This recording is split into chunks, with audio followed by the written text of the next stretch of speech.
ગેરકાયદેસર ખડકાયેલા party plot સામે તંત્રએ હવે લાલ આંખ કરવાનું શરૂ કર્યું છે।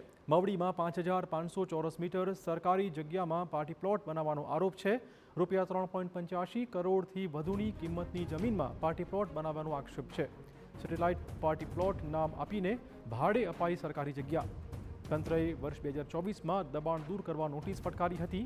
દબાણ દૂર ન કરાતા મામલતદારે ગુનો દાખલ કરીને વધુ તપાસ શરૂ કરી। 1.5 વર્ષ સુધી દબાણ દૂર ન થતા તંત્રએ લેન્ડ ગ્રેબિંગ એક્ટ હેઠળ ફરિયાદ દાખલ કરી છે। દબાણ આગળના ભાગે એને દબાણ કરેલું, જે એના પોતાની માલિકીની જમીનના આગળના ભાગે દબાણ કરેલું, જે મેં પોતાના અંગત ઉપયોગ માટે વપરાશ કરતો હતો, જે આધારે ગુનો દાખલ થયેલ। અગાઉ 2023માં, 24માં અને 25માં પણ મામલતદાર શ્રી દ્વારા જમીન મહેસૂલ અધિનિયમ કલમ 61 મુજબ એને નોટિસ પાઠવવામાં આવે। સુરતમાં